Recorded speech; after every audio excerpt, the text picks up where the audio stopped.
Where's our fear? What is not allowing us to follow Jesus the way that we were made and intended to follow Jesus? What would our lives look like? If we had that faith, if we had that... Have you guys ever met that person? Like, there's people at our church that I'm like, or missionaries that come in that I literally just... I cry all the time, so I immediately just want to cry when I talk to them because their faith is so strong. We have friends that are in Italy, and they're missionaries in Italy. Italy's a very tough place right now. People in Italy don't care about anything besides themselves. They don't care about, they're fine. They're Italians, we're fine. We have good food. They're fine. It's hard, but when I talk to this dude, when I talk to him, the faith that he has, man, God has me right where I need to be. Man, we've been there 6 months, and they'll come back every once in a while, and we had one person saved last 6 months. Man, glory to God. We had 2 people join. I mean, his faith is so strong.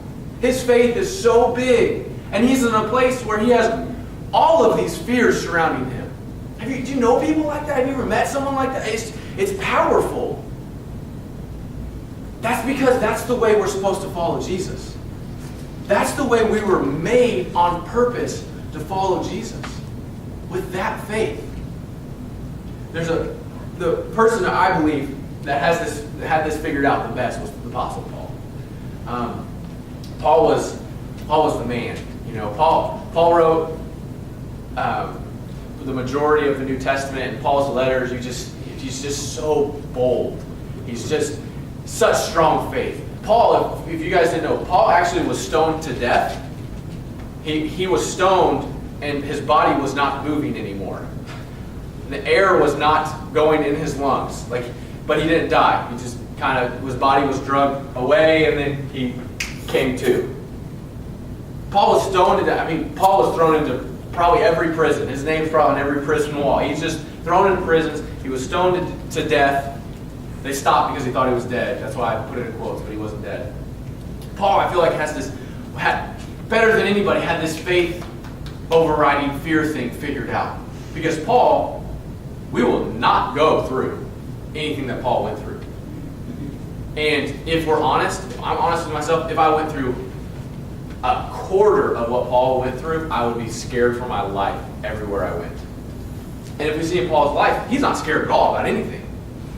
In Acts chapter 20, verse 24, it's one of my favorite verses. It says, Paul's talking about going into Jerusalem. They're like, you're gonna get arrested. They're gonna put you in prison. They're gonna cut your head off. And that ended up what happening. But he says, but none of these things move me.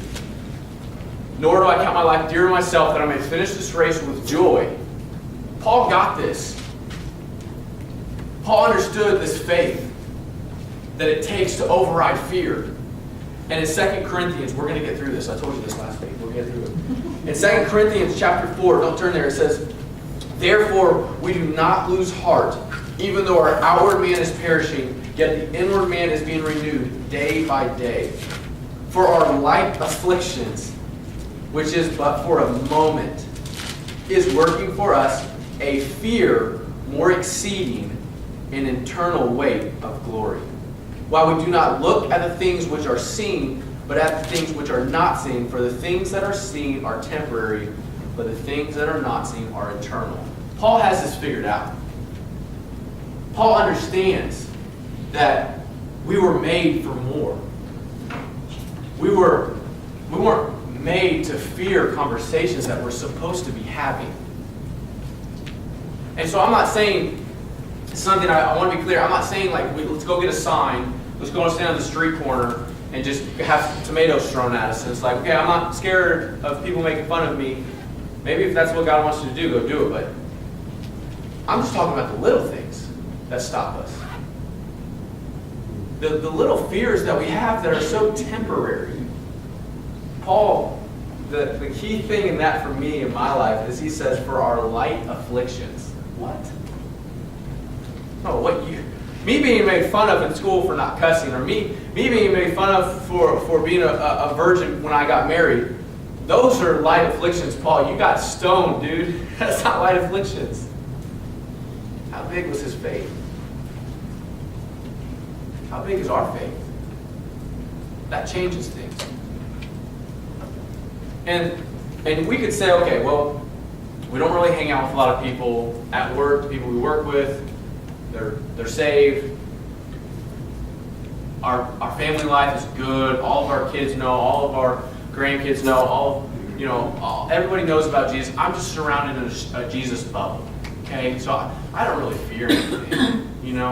This is hard for me to relate because I just know all these, Jesus people, and I'm kind of surrounded by Jesus people, and I may be a little bit older in life or wiser. We use that word so I don't get beat up. A little bit wiser in life, and I just don't really know that many people. Here's the bottom line. And if you guys were here last week, I don't kind of shy away from just being a little bit blunt. Here's the bottom line. If you are still here on earth, Jesus is not done with you.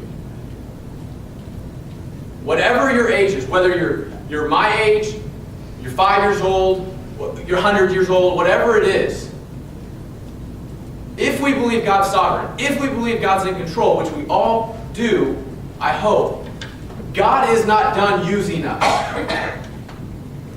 So maybe what's stopping us is just us just telling ourselves maybe we're just in this Jesus bubble, or maybe we're too old to go talk to that person, or maybe we just don't know that person at the grocery store, or whatever the situation is. If you are here on this earth, still to this day, God is not done using you. Because there would be no point of you being here if he was like, okay, I'm done, but you can live the next 6 years. Like God uses all of us for His purpose, His will. And we're only here for that reason. We get to have this relationship with God. We get to worship Jesus. We get to have this God, this father-child relationship with God because He is going to use us. That's why a lot of times for comfort and for the mourning process when someone dies just too young, whatever age that is, that's just too young, we can find comfort that's like, okay, God, be a jealous God. You're done with him, I guess. We weren't done with him because we loved him. We want him to be with us. But if we believe God's in control of everything, if we believe He's sovereign, that's the bottom line.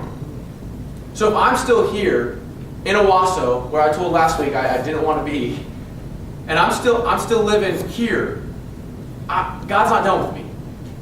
And I have to believe that. And I have to have faith in that.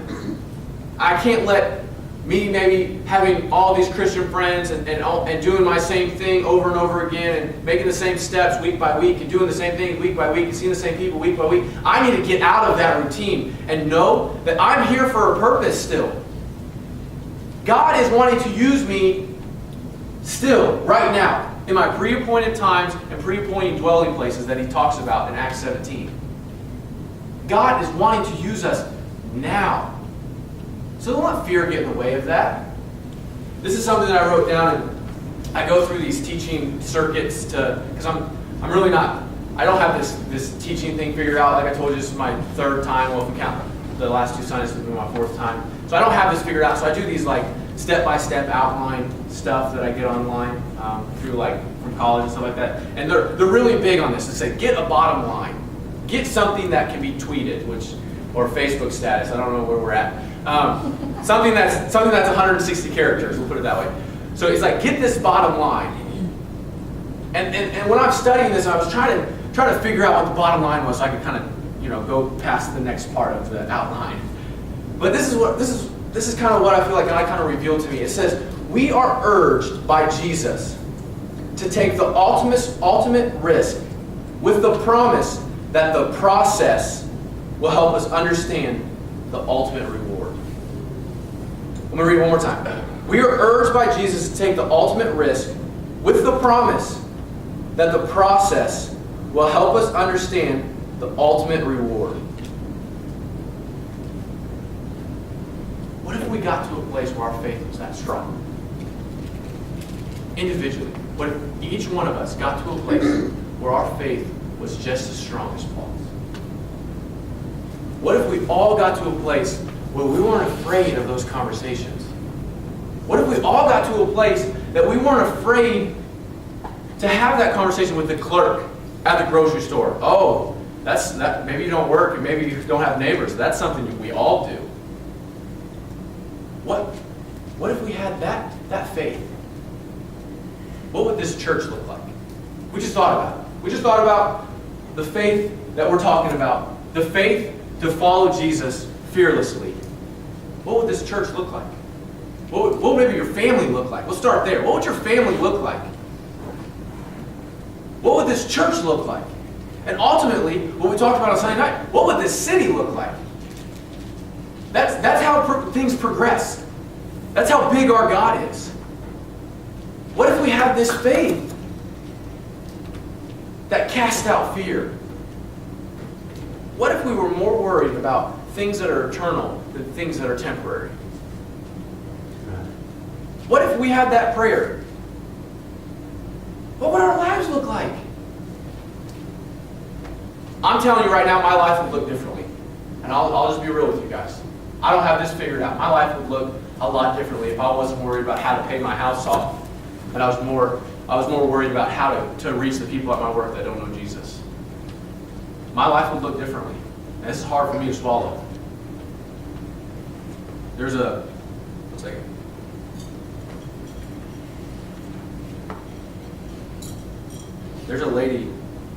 lady at work who I've worked with for 3 years.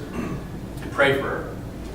And I asked her, I said, hey, I'm teaching, in Collinsville. She said, come hear me teach. You're invested in my life. You know me. I'm kind of a jokester at work. We have these fake bathroom things that I put in people's office. You know what I mean? But so I like to be a jokester at work, and I love people. And I'm like, hey, I know her family. I know her son. I know her oldest son kind of went through some stuff, and I know they don't know Jesus. They just don't. And we've invited them to come to Friendship often when we have Easter and bigger services that are maybe easier for people to come into, because you're like, we're going to go to church anyways, might as well come here, it's Easter. So I invited her to come to church. I was like, hey, you should come, you're going to hear me speak, it'd be kind of cool, you can just kind of go, it's like, whatever. And she said, well, I did all my church when I was a kid. It broke my heart, because I've been around her 3 years. And I'm too worried about how to pay things off, or maybe how to get a new car, or how to do these temporary things. A lot of my time and efforts and my thought process goes into these things to better myself for temporary things than it does to have more conversations with this lady at church at work.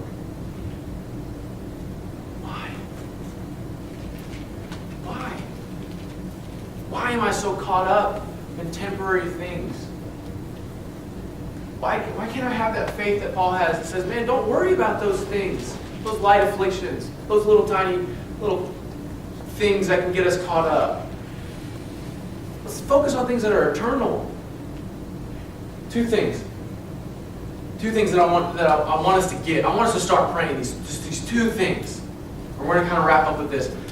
2 prayers that I'm trying to kind of work through. God kind of just keeps hitting me in the stomach every time I'm studying. So thank you for allowing me to have to study to preach, because I'm getting a lot out of it. I'm bruised. We'll put it that way. I'm beaten right now, and it's a good thing. I want it. I'm praying for it. These 2 things that I kind of revealed themselves to me. Things that I don't pray, and I need to start praying. So maybe we could pray for these things together. The first one says we need to start praying that God will give us a supernatural awareness of the condition of the lost. We need to start praying for the condition of the lost. Right. Amen. We need to start praying that God will reveal a love for the lost again in our hearts. Because I think a lot of us, this is my prayer. So know that I'm not preaching at you, I'm preaching to myself, and it's just on a mic, okay? A lot of us need to realize and wake up that there are lost people all around us. Because the easiest thing to do, that maybe the fearful person inside of us that allows us to do this, we just put blinders on for lost people. We see someone at the grocery store that maybe says some things or does some things, or